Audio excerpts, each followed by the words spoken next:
Gold hits a new dollar price record. Thing number 4, Gary, gold passes $2,500. So, Rob, one of my favorite points we were talking about last week is, that question of, did the Fed defeat inflation? The answer is no. No, the CPI, which is understated, is still right around 3%. If you're aiming for 2%, which is 2% too high, you're not close yet. They have not defeated inflation, and the CPI is understated. Anybody watching this, you tell me if your cost of living in the last year is up only 3% or is up more than 3%. I will bet anything that many more of you are experiencing more than 3% inflation.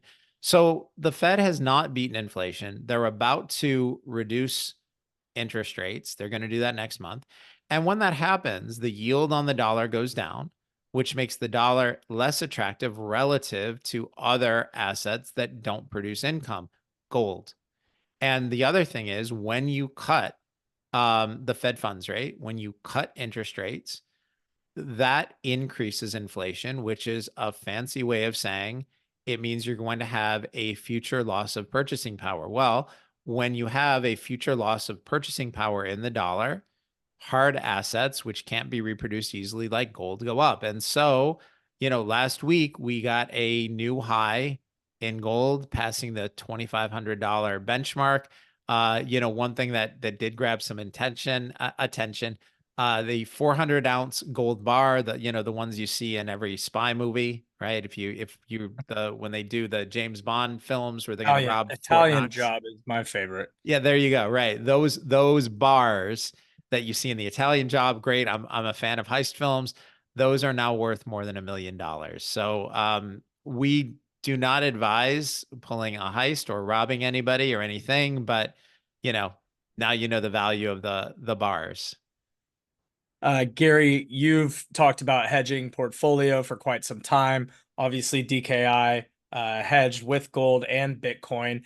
My question's actually, how do you determine between the two? I know you're obviously fond of both. Let's say the guys that are holding gold compared to Bitcoin and vice versa, you make an argument for both. Oh yeah, I own both personally. I bought similar size positions, and I've done really well in gold. DKI subscribers have done really well in gold. We have great profits in that name, and so that position has grown, and I haven't sold any of it.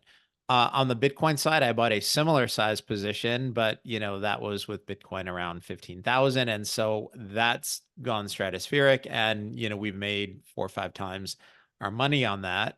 And it's become a much larger position. I now have a huge Bitcoin position, and that's fine. It is a massive upside.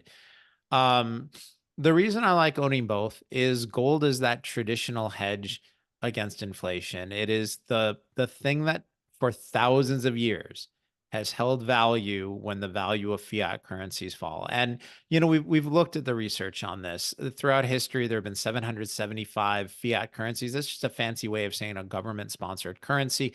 Examples would be the dollar, the yen, the pound sterling, the euro. Those are all, the Mexican peso. Those are all examples of fiat currencies.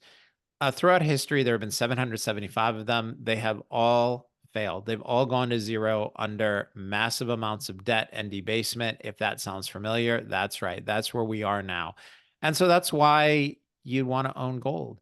Bitcoin, I think, is a phenomenal solution to that. Having something that's decentralized, something where you can move assets across borders seamlessly, where you can export it in your head. If you can remember your 24 seed words, you don't need to physically transport it, and you can send it anywhere at any time. That to me is a phenomenal solution. Bitcoin, as of the last halving, is now harder than gold. That means that that gold you typically have every year about a 1.5% increase in supply. Bitcoin, it's now less than that. It's now harder than gold. So I like both. I like owning both. The other thing that I would advise for people is, we talked about this last week on this show. We've seen situations where when the markets go crazy, the systems fail and shut down, and you can be locked out of your account and not be able to trade it. and the government can confiscate. We've seen situations even in Europe where banks have had bail-ins. They've just told their depositors, yeah, congratulations, you now own part of a bank. And the cash you had in your account, we're writing that down. You don't have $1,000, you have $400. We might let you take it out. These things happen. And if you think it couldn't happen here, it can. It happens everywhere. It's happened everywhere. This kind of confiscation, we were just talking about asset confiscation. The government will find all kinds of ways to do this. So we advise to people, have some money outside of the financial system, have money that people can't confiscate, whether it's gold coins or Bitcoin. If you're going to own Bitcoin, and I think you should, please self-custody. If you don't know how, send us a note, ir@deepknowledgeinvesting.com.